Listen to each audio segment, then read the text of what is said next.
Hello, and thank you for inviting me here today. Well, there today. Here, there. Staying home, coming home. I've lived in Courtney for over 6 years now. So to visit Kelowna, it's not really home, but it feels kind of like coming home because you were my family's spiritual group and community for 12 years and our physical home for 18 years. And coming home can offer a real emotional lift. It doesn't always, I acknowledge, but it can. And at the same time, coming home is never the same as it used to be. Home is never the same as it used to be. So, what do we do with that difference? Do we try to make it the same as it used to be? Make home great again. Do we get angry about the changes? Do we enjoy the newness and the improvements? There's lots of possibilities. For me, I get to meet new people when I come to visit you. Don't worry, I'm not going to try and change anything. You guys are doing just fine without me. I moved away from my original home near Montreal when I was about 19 or 20. After I had left home, but while some of my brothers still lived there, I would come home every so often, every few months. And maybe you know how that is. As a young adult, you go home when you need a hug or you need a good meal or some clean laundry, or as often as you can afford it. Each time I went back to Pointe Claire, to the house I grew up in, things would be a little bit different from how they used to be. One of my dear brothers observed that each time I came home, I rearranged the furniture. I didn't realize I was doing that. Imagine how you would feel if a guest came to your house for the weekend and started spontaneously rearranging your furniture. Puzzled? Astonished? Frustrated? Annoyed? Affronted, perhaps? Clearly, I had a big sense of entitlement in that household. But I'm guessing that was my way of fitting myself back into the place that was no longer really mine. It helped me to feel more at home, where other people's energy had filled the spot that I had once held. What was missing was an awareness and a naming of my own expectation that everything would be the same as it had been before I left. That's kind of a silly expectation. To name that expectation out loud at the time would have sounded ridiculous, but I wasn't mature enough to know that. Perhaps it would also have helped me to name it, would help me to find a way of being at home with myself, even though the environment had changed. I didn't yet realize that you can't step in the same river twice. The river's water has flowed on and taken with it some of the pebbles and branches that were in it, rearranging the landscape below the water. Even though you may step into what you think of as exactly the same place in the river, its molecules are different.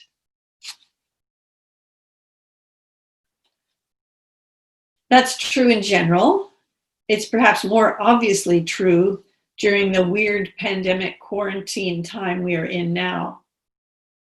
The more factors there are that are out of our control, the more difficult it can be to feel at home in oneself, balanced. And these days, there are many factors that are out of our control. It's as if we're standing on one foot and reaching for something just out of range. most of the time. And that isn't a good place from which to be making decisions. Our attention and our energy are easily distracted, drawn by any loud noise or anything anybody might ask of us when we're in that standing on one foot sort of place. I mean, maybe you're one of those people who can stand on one foot for a long period of time, but a lot of us aren't.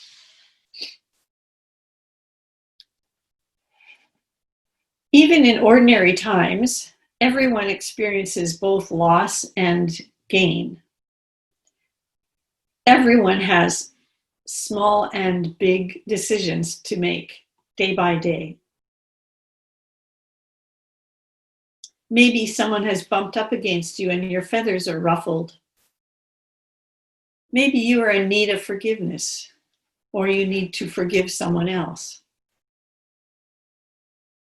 Maybe you have just buried a dear friend. Or maybe you have welcomed a new person into your life. Maybe you're contemplating retirement or a new job and wondering about your next steps. The spiritual task in these unbalanced occasions, times, is to learn to be present to what is, not what we assume should be, not what we want to be the case, just because it's more comfortable. So the task is to welcome each day's arrival as a guest. Rearranging the furniture does not actually undo the fact that relationships have shifted, children have grown up, or a partnership has split. The lure of rearranging the furniture, or perhaps the deck chairs on the Titanic, is that it pretends to give us a sense of control. Maybe I can manage this task even though I'm feeling at sea. These days, I seem to know a lot of people who are working on jigsaw puzzles, something that has a beginning and an end and some order to it eventually. But being awake to what is means being present and at home to ourselves in our own skin. And that's not always easy. We are forever bumping up against our own issues. And we also bump up against each other. As a friend of mine likes to remind me, wherever you go, there you are.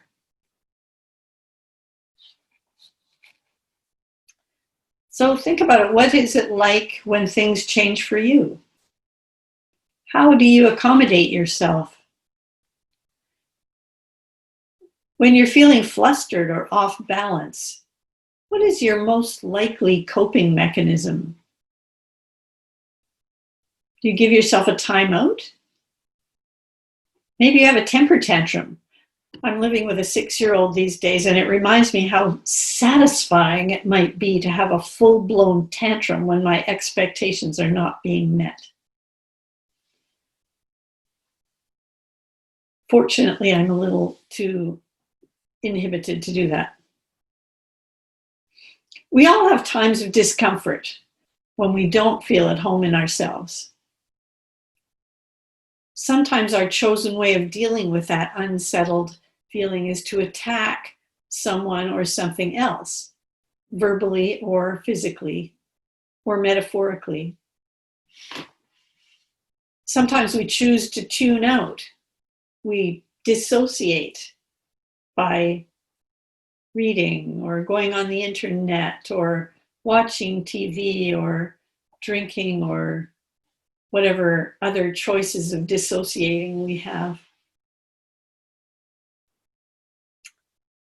Pema Chodron is a Buddhist teacher, and she tells us that in the tradition of her religious teachers, our best choice is to remain awake, to what we are feeling, including the pain, including all of it. And at the same time, to have compassion for ourselves. I'm still learning to adapt myself to the present moment by coming home to my own center, by naming my own feelings in any given moment, being at home enough in myself not to need to fix the arrangement of the furniture. I'm trying simply to rearrange my relationship to whatever is. One of the ways of grounding oneself is to do the physical check-in with yourself. Notice the physical sensations. Notice the points of tension. Notice your breath. Notice your shoulders, your neck, your stomach, perhaps.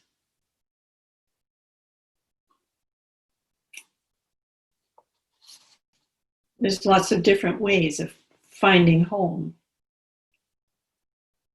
Jamie Kimmel is a hospital chaplain working in San Francisco these days.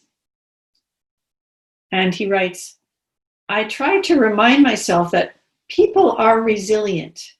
They contain within themselves the seeds of their own healing. By this I mean, we each have the capability to come back to the truth of ourselves as an integral and active part of this universe. I know, he writes, that our connections sustain us even when we remain unaware of them. These days, connection can come in many forms. He writes, talking to a chaplain, listening to the silence in the room, connecting with what is bigger than us, practicing art, whatever it might be. The earth is still turning. Springtime is upon us. And he goes on to say, my devotional practice to Kuan Yin, when I get home from the hospital, enables me to let go of the day and start fresh tomorrow. I know that I'm not alone, despite the isolation so many of us must contend with now. Taking care of myself in this way opens up the space to invite others into the connection that we all already share. There's so much in those words: connection, spiritual practice, the fact that we get to start again tomorrow. To practice being at home in oneself can support us in functioning more effectively in the world outside our own walls. The world needs people who are more spiritually awake, grounded, and centered. Partly because of the pandemic, we are hearing a strong call among social justice advocates to take this opportunity in history to change the way we have been living, to make our relationship to the earth more of a priority, to care better for the most marginalized people in our communities. If we are to be part of such a movement for healthy change, each of us will also need to be as present and self-aware and grounded as we can be, because the forces in the opposite direction are strong. A part of being centered and present means to be aware of our own inner state. We make better advocates for justice if we are acting from home, if we are standing on both feet. Even welcoming the feelings of which Rumi speaks can allow us to rearrange our relationship to them.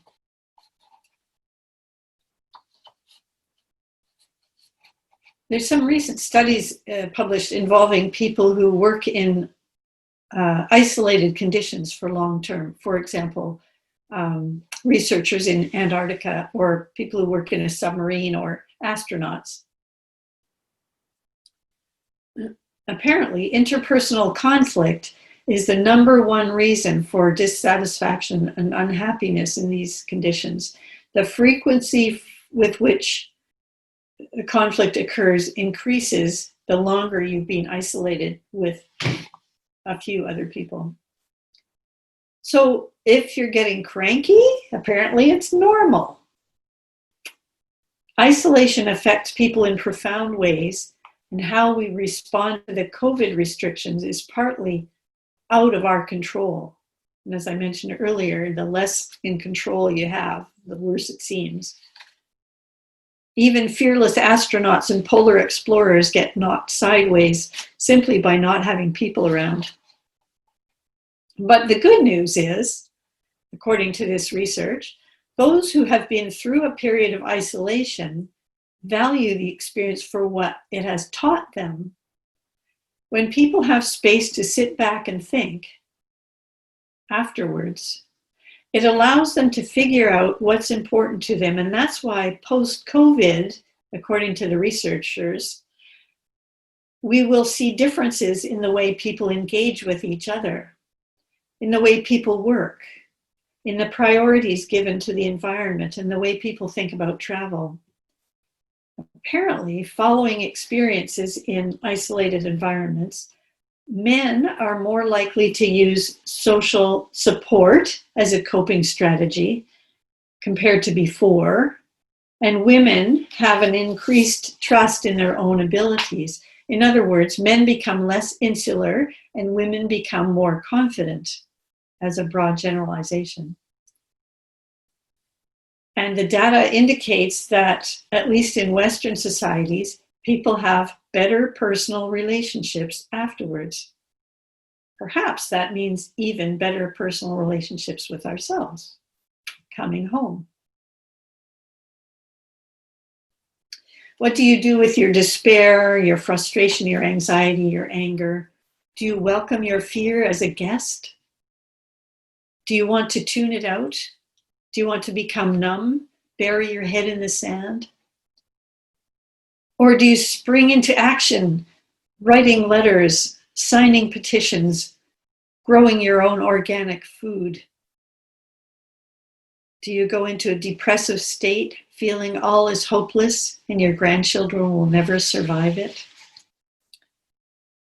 As Unitarians and Universalists and good planetary citizens, we are called to help effect changes in the world around us, with all its troubles. The more we can come back to our own at-home place, our own grounded center of being, the more effective we can be. Each of us has to find our own homeward pathway. For me, I know one of the ways is walking in the woods. That really helps me. Perhaps for you, it is through a regular practice of meditation or prayer or singing. Perhaps you are less disciplined, but you still know how to calm yourself and find your center when you need to.